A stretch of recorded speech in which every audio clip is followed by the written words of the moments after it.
The moment the internet went silent, the studio did too. The new Heights set was still warm from the filming lights, the chairs still angled exactly the way producers had placed them. A few half-empty coffee cups sat abandoned on the table, a tiny reminder of the 2-hour podcast that had just broken every record they'd ever dreamed of. Millions of people had watched Taylor laugh, tease, open up, and charm her way through what fans instantly called the interview of the year. But none of them, not even the die-hard Swifties who scour every frame, no one happened 30 seconds after the camera shut off. Because the minute that red recording light blinked out, Taylor changed. Her shoulders dropped, the smile faded just enough to show the strain, and she let out a breath she'd been holding for hours. Travis noticed it instantly. He always noticed. And here's the part no one saw. As the last producer stepped out and the studio door quietly thudded closed behind him, Taylor whispered something so soft Travis almost missed it. A single line, barely a breath, but enough to freeze him in place. I didn't tell them everything. It wasn't dramatic. It wasn't staged.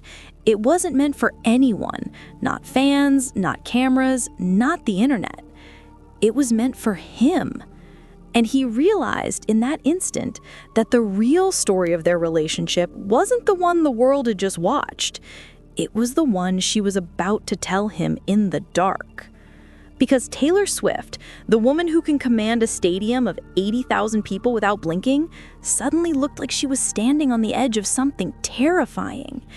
And Travis couldn't shake one question. What truth was she finally ready to say out loud? And why did she wait until nobody else could hear it?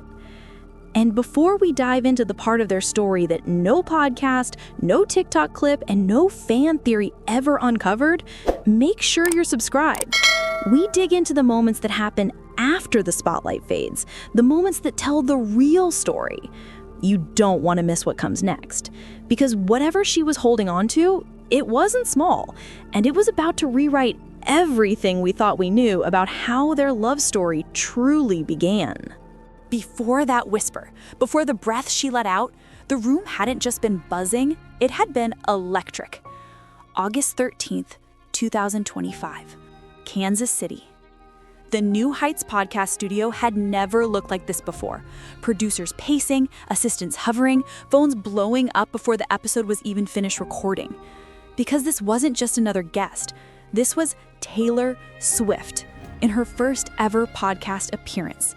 2 hours of stories, laughter, inside jokes, and the kind of chemistry that had fans replaying clips frame by frame. But while the world saw excitement, something else was simmering underneath. Taylor had walked into the studio that day in full public mode. The polished answers, the bright eyes, the practiced warmth of someone who survived years of being asked the same things in 100 different ways. And for most of the episode, that version of her stayed perfectly intact. She teased Travis, she joked with Jason, she announced a brand new album, and even shared sweet little details about their first date that sent social media into a meltdown. But the people in the room felt something shifting, quietly, slowly, as the interview went on. Every once in a while, she'd glance at Travis a little longer than the moment required. Her fingers would tap anxiously against her coffee cup. Her answers would wobble, just for a second, like she was preparing herself for something. And Travis saw it, not as a football player, not as a public figure, but as the person who'd spent 2 years learning the micro-expressions she tried so hard to hide. So when the interview wrapped, when the applause faded, when Jason began packing up his cards and cracking one last joke, Taylor did something none of them expected. She went quiet. Not nervous quiet, not overwhelmed quiet, but the kind of quiet people slip into when a truth is pressing on their chest, begging to be released. A truth she wasn't ready to say on camera. A truth she needed to say to him. And as Jason slung his backpack over his shoulder, he caught it instantly. The shift, the tension, the unspoken words. He paused at the doorway, looked back at the two of them, and grinned. "I'll give you 2 a minute." The door clicked shut. Two worlds remained in the room. The public story they had just shared with millions, and the private one Taylor had been carrying for years. And the moment she turned towards Travis, he knew which world they were about to step into. Because she didn't look like the woman who just charmed an entire audience. She looked like someone standing in front of a truth she could no longer avoid. And what she said next would pull Travis into the most vulnerable part of her past, a part she'd never let anyone see. The studio felt different the second Jason left. Not colder, not emptier, just realer. The kind of stillness you only get when the last witness steps out of the room. Taylor didn't move at first. She stayed by the edge of the table, fingers curled around the rim, eyes locked on the floor like the grain in the wood was suddenly fascinating. Her breathing was slow, controlled, too controlled. And Travis knew exactly what that meant. He'd seen it before, not often, but enough to recognize the signs. The tiny tremor in her left hand, the way her shoulders rose a little too high with each breath, the quiet battle between public composure and private truth. "Hey," he said softly, stepping closer, not touching her yet, just entering her space the way he always did when he sensed that invisible wall starting to crack. She didn't smile, didn't joke, didn't give him the usual playful eye roll she used whenever he hyped her up. Instead, she lifted her head, and in that split second, he saw a version of her most people never even imagine. Not the global icon, not the unstoppable performer, but the girl with 1,000 unfinished songs about wanting to be understood. Her voice came out barely above a whisper. "Trav, can we talk? Just us?" 4 words, but they hit him harder than any cheer, any camera flash, any viral headline. He nodded. Of course.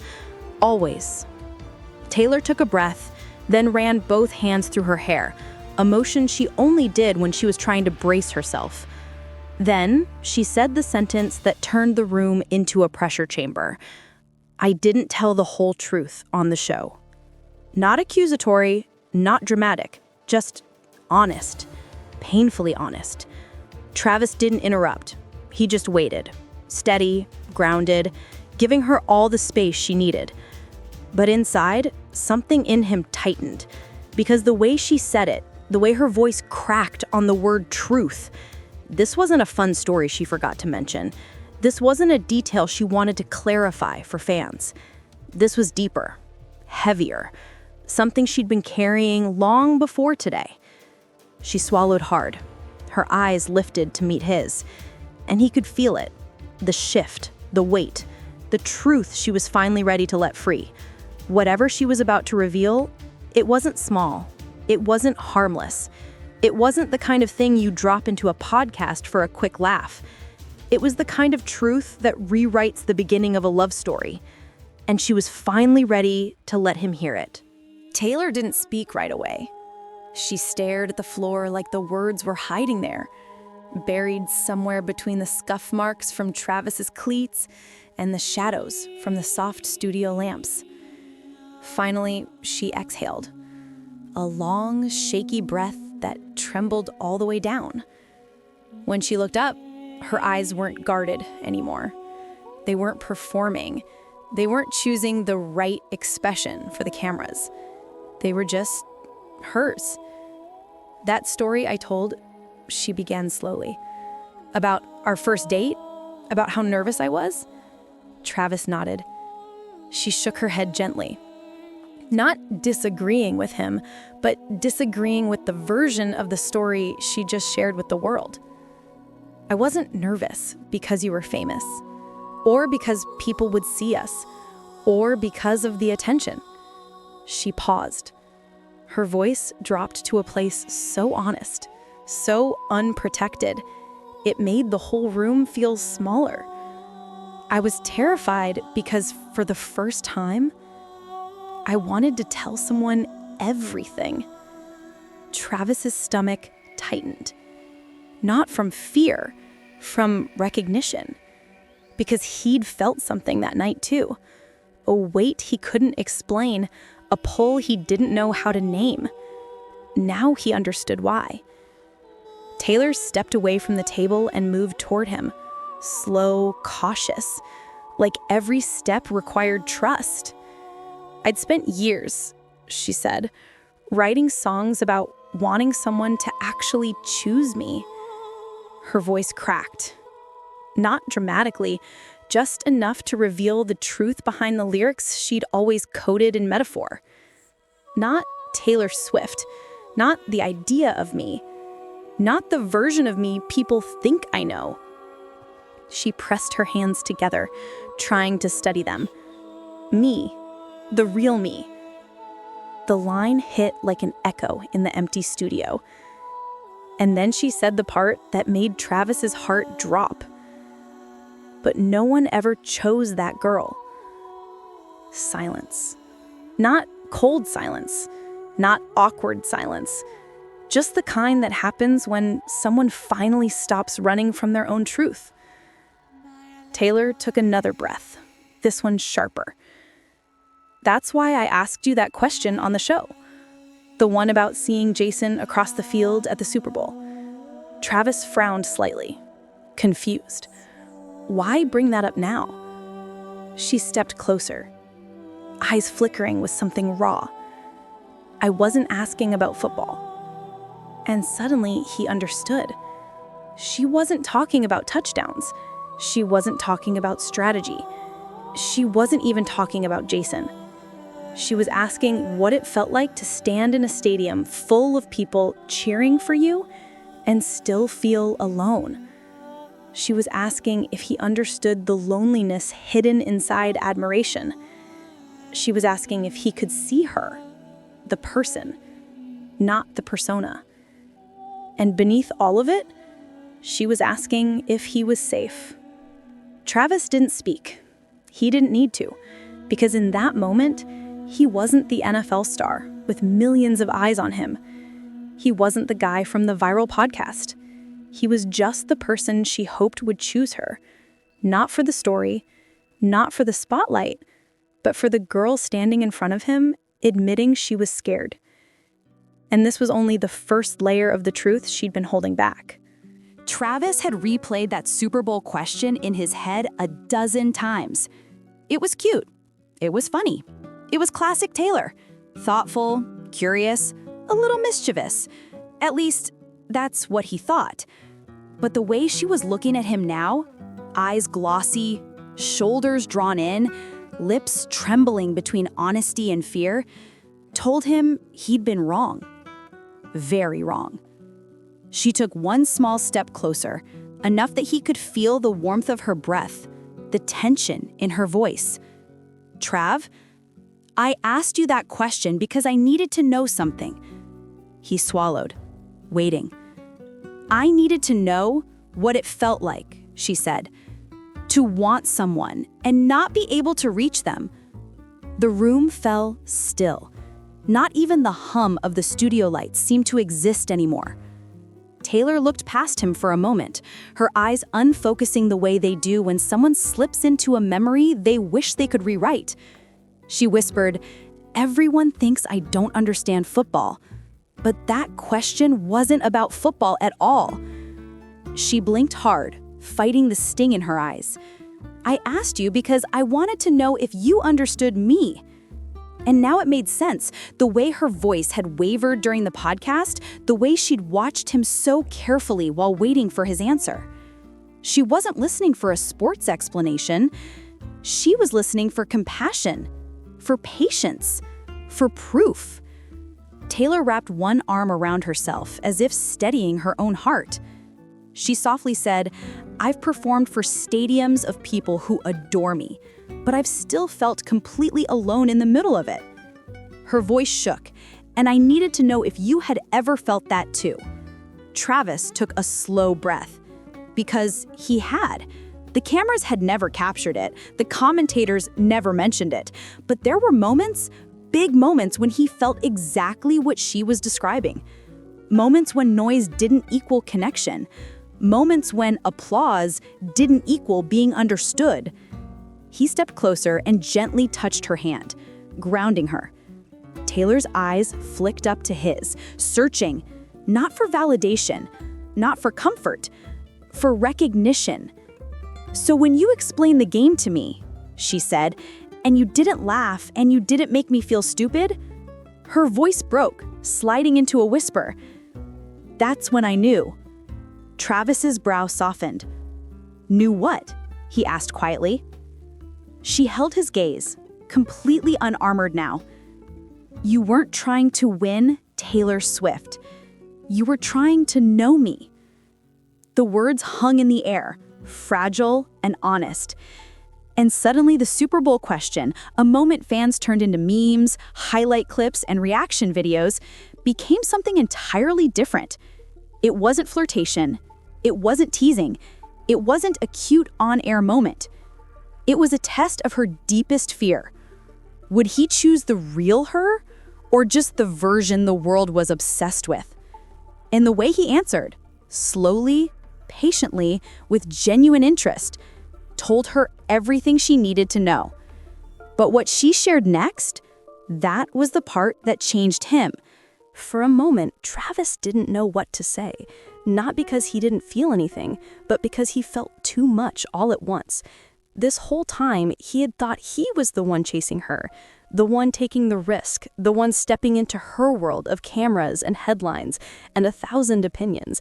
He never imagined she had been afraid too. He lifted her chin gently, just enough for her eyes to meet his, and what he saw there made his chest tighten, not with fear, but with realization. She wasn't telling a story, she was telling a truth she had carried for years, and he needed to meet it with one of his own. So he sat down in one of the empty studio chairs, the same one he'd been laughing in an hour earlier, and motioned for her to sit with him. Not across from him, not beside him, with him. She hesitated, then sank into the seat, knees touching his, fingers barely resting on her lap. He took a deep breath. "Taylor," he said quietly, "can I tell you something too?" Her eyes widened, not with fear, but with that alert stillness that happens when someone senses a shift in the air. He rubbed the back of his neck, looking suddenly younger, almost boyish, the same expression she'd once seen in an old photograph of him from high school. That first night, after our episode aired, after I basically told the world I wanted to date you. She nodded. She remembered. He'd told her that part. But then he shook his head. "No, what I didn't tell you," he continued, "was that I called my mom again at 3 a.m. Taylor blinked, startled. He laughed softly, the kind of laugh people use when they're embarrassed by their own honesty. "I was panicking," he admitted. "I kept thinking, what if I made the biggest mistake of my life?" Her breath caught. "Trav, why?" He leaned back in the chair, staring at the ceiling like the right words might be written up there. "Because you're you. You're this force of nature. You walk onto a stage and entire stadiums feel you. And I kept thinking, why would someone like that ever look twice at someone like me?" Taylor's hand flew to her mouth, not in shock, but in heartbreak. Because for years, she believed she was the one who wasn't enough. And here he was, thinking the exact opposite. He continued softly. "My mom listened to me fall apart for 20 minutes. And then she told me something I'll never forget. She looked straight into Taylor's eyes. She said, 'Baby, if that girl is half as smart as she seems, she's not looking for someone to worship her. She's looking for someone brave enough to see her as human.'" Taylor's breath shuddered, because that right there was the thing she'd been afraid to say out loud. She wasn't looking for a fairy tale, or a fan, or a polished love story the world could clap for. She was looking for someone who could look past the spotlight and see the person standing behind it.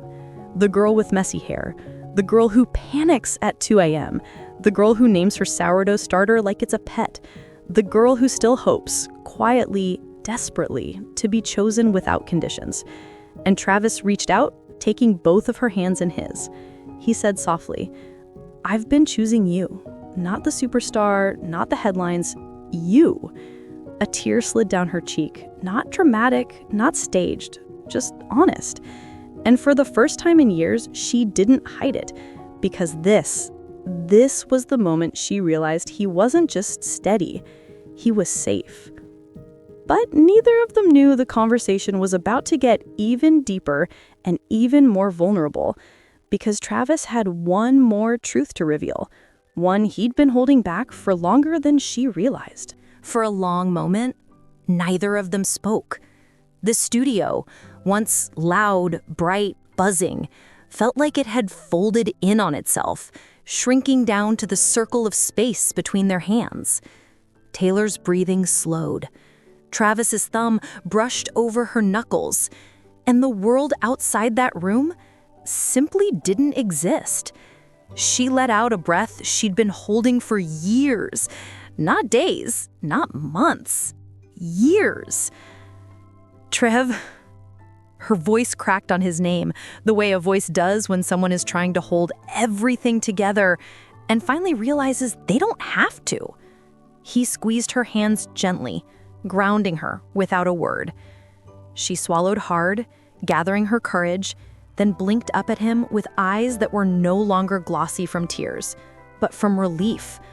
Relief that she didn't have to pretend anymore. Relief that the story she told the world wasn't the one she had to tell him. "I've never said this out loud," she whispered, "but I needed to know you wouldn't leave when things got real." He tilted his head, softening. "Taylor, I've seen you real." She shook her head. "Not that kind of real. I mean the messy kind. The controlling, overworked, exhausted, everything's falling apart and I'm trying to hold it together with a hair tie and caffeine kind." A tiny laugh escaped her, shaky but real.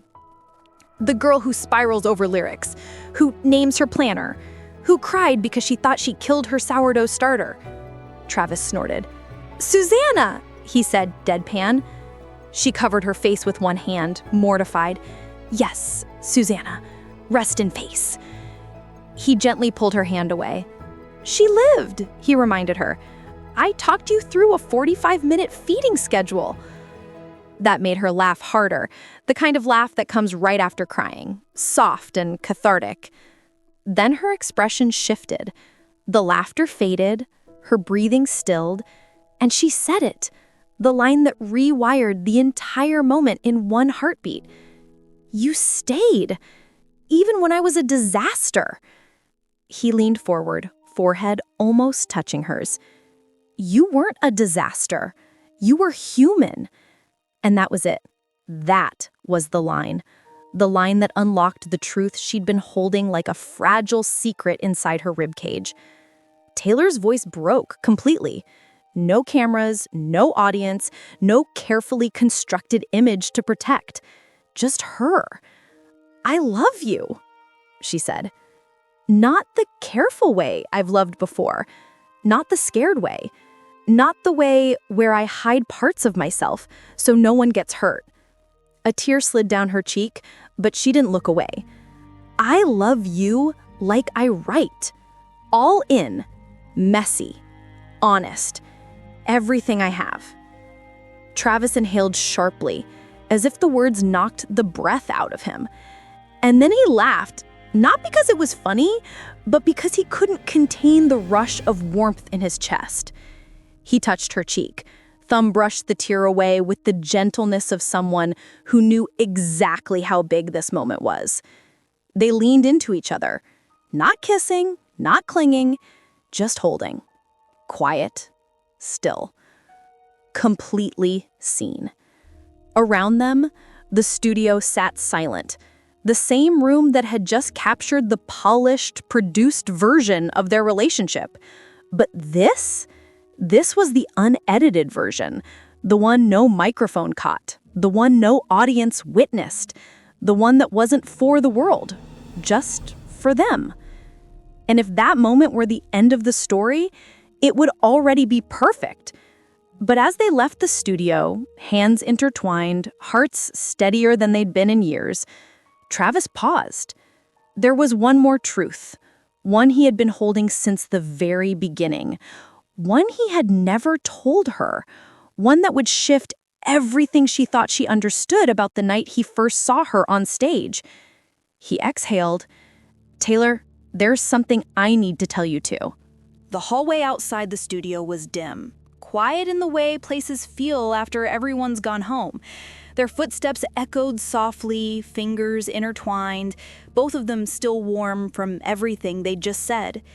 Taylor reached for the door, but Travis didn't move. His hand tightened around hers, gently, but enough to stop her. She turned back, brows lifting in confusion. Trav? He looked nervous. Not cute nervous, not flustered nervous. Real nervous. The kind that made him run a hand through his hair. The same little tell she'd watched 1,000 times during big games and high-pressure moments. "There's something I haven't told you," he said quietly. Taylor blinked. She thought they'd aired everything. Fears, insecurities, hidden truths. But this was something else. He took a breath. Deep, steady, determined. "It's about the night I went to your Eras tour show." Her heart jumped. They'd talked about that night endlessly. The bracelet, the attention, the headlines, the jokes, the memes. It had become part of their public lore, their origin story, the one fans recited like scripture. But the look in his eyes told her this wasn't the version the world knew. She tilted her head. "What about it?" Travis hesitated just long enough to make her breath hitch. Then, "I didn't go just to see you perform." Her lips parted slightly. He continued, words slipping out like confessions escaping on their own. "My mom made me go." She laughed, not mocking, but startled. "Donna sent you to my concert?" He shook his head, a little embarrassed. "Not exactly. It started 3 weeks earlier." Taylor watched him closely, her mind racing through every possibility, every little detail she might have missed. He ran his thumb across her knuckles, a nervous habit, then finally said it. "I told my parents I couldn't stop listening to one of your songs." Her eyes softened. "Which one?" He looked down, then up. "Anti-Hero." The air shifted. Not because it was a hit, not because it was popular, but because she knew exactly what that song meant, where it came from, what it cost her to write it. His voice lowered. "The part about staring at the sun, but never in the mirror." Taylor's breath caught. That was one of the most personal lines she'd ever written, a quiet confession disguised as a lyric. Travis continued, "I told my mom I didn't know why it hit me so hard. I felt something." He paused, letting the memory settle. "And she looked at me and said, 'Baby, if something moves you like that, don't ignore it. Put yourself in its path.'" Taylor's eyes glistened. She could practically see Donna saying it, warm, steady, unshakable. "So you went to the show," Taylor whispered. Travis nodded. "She told me I owed it to myself to hear it live." Then a shy, almost guilty smile. "And yeah, I brought the friendship bracelet. It said thank you on one side, my number on the other." She shook her head slowly, stunned. This entire time she thought he'd gone because he was shooting his shot, because it was funny, because it made a good story. But he had gone for an entirely different reason. Her art had reached him long before she did. And suddenly, their beginning, the bracelets, the jokes, the viral clips, snapped into a new shape. Not a bold pickup attempt, not a headline moment, a gratitude moment, a connection moment, a human moment. Taylor stepped closer, eyes softening as her voice dropped to a whisper. "Why didn't you tell me that?" He shrugged helplessly. "Because I didn't want you to think I loved you because I loved your music. I wanted you to know I love your music because I love you." Her heart clenched, because that was the difference. The real difference. He didn't fall for the spotlight. He didn't fall for the legend. He fell for the person the spotlight kept trying to bury. And now she could finally see it. He had been choosing her before she ever knew his name. But there was still one more layer to unfold. What that truth meant for the future, and what stayed hidden from the world long after this night. The elevator door slid open at the end of the hallway, but neither of them stepped inside. Taylor stood there, fingers woven through Travis's, her mind replaying the entire night like a film reel she wasn't prepared to watch. Not the podcast, not the jokes, not the polished stories she'd told the world, but this, the quiet truths, the shaky breaths, the confessions they hadn't rehearsed, the real beginning, the one no one knew existed. She leaned her shoulder against his, letting her head rest there, something she rarely allowed herself to do in public. But here, with no eyes on them, she didn't have to be careful. "It's strange," she whispered. Travis looked down. "What is?" She exhaled slowly, like she was letting the weight slide off her spine. "I spent 2 hours in that studio, telling the world our story. But the real story didn't start until the cameras turned off." His thumb brushed the back of her hand. "Most real things do," he murmured. "No lights, no producers, no audience. Just 2 people standing in a hallway that suddenly felt like the only place in the world where the truth could breathe." And for the first time in her life, Taylor realized something she'd written about in 100 metaphors, but never fully understood until now. Being seen and being admired are not the same thing. People admired her, millions of them, every day, but very few ever saw her. And somehow, this man had seen her before they ever spoke. She lifted her eyes to him, studying the details. The softened jawline, the tired warmth, the steadiness she'd felt even before she understood why. "I think I wrote entire albums trying to explain what I just said tonight," she admitted. Travis chuckled gently. "And I think I spent years waiting for someone to ask me the right question." She nudged him lightly with her shoulder. "You mean the Super Bowl question?" His smile turned tender. "Yeah, because you weren't asking about football." Her breath hitched. He got it. He really, truly got it. And suddenly she saw the future. Not the glamorous one, not the public one, but the small, ordinary one. Her in sweats, him in a hoodie, bread dough on her hands, football diagrams scribbled on a napkin. The tiny, quiet life behind the noise, the life she'd stopped believing she could have. And this moment, this hallway, this stillness, this honesty, would become the first invisible lyric of an album the world would one day obsess over, without realizing where it was born.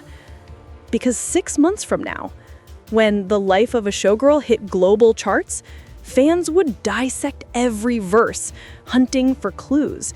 They'd find metaphors about trust, lines about choosing someone daily, bridges about being seen without being performed. But they'd never know about this hallway, this night, this breathless, fragile, human moment. A moment meant only for them. Taylor squeezed his hand. "Thank you," she whispered. He frowned slightly. "For what?" She looked up, eyes soft and shimmering. "For seeing me, before everyone else did." Travis pulled her into his chest, not a dramatic embrace, just a gentle, grounding one, as if he understood she needed to be held, not shown off. And for a few heartbeats, nothing existed except the sound of their breathing. Quiet, steady, real. Outside those walls, the podcast episode was already exploding across the internet. Clips were being posted, fan edits were being made, comment sections were going feral. But in here, just 2 people holding the part of their story that wasn't meant for the world. And yet, there was one last secret the world would never hear. One final truth Travis had been keeping for a very long time. And the meaning of that truth would change the way she looked at him forever. The elevator hummed quietly behind them, its doors still open, waiting, patient, unaware that the moment unfolding in front of it mattered more than anything on the other side.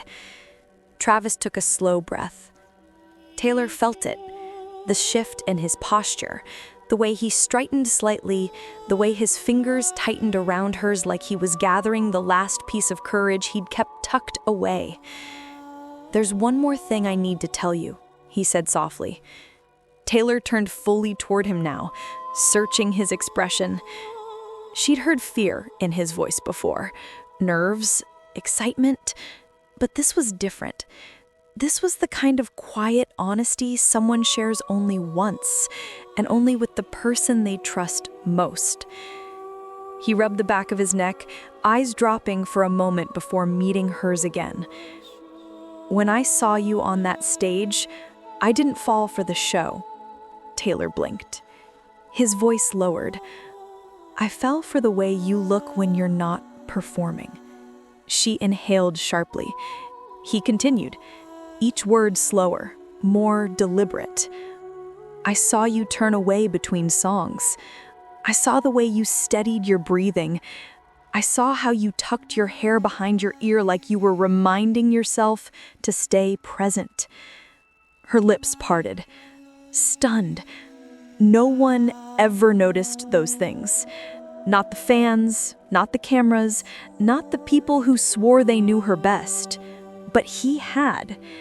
He'd noticed the moments between the moments, the human ones, the invisible ones, the ones that weren't meant for anyone, but somehow reached him anyway.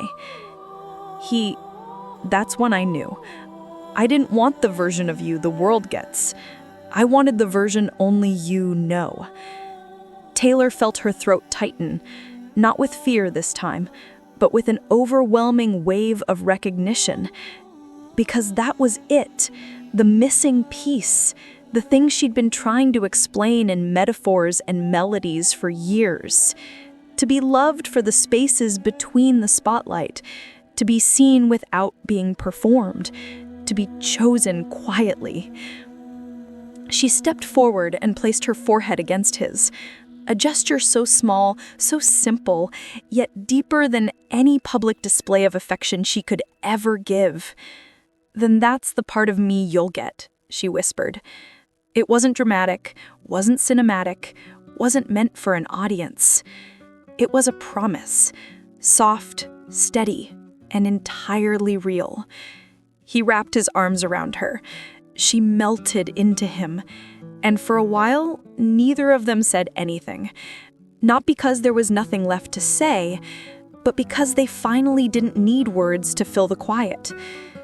When they finally stepped into the elevator, the doors closing gently behind them, it felt like the end of one story and the beginning of another.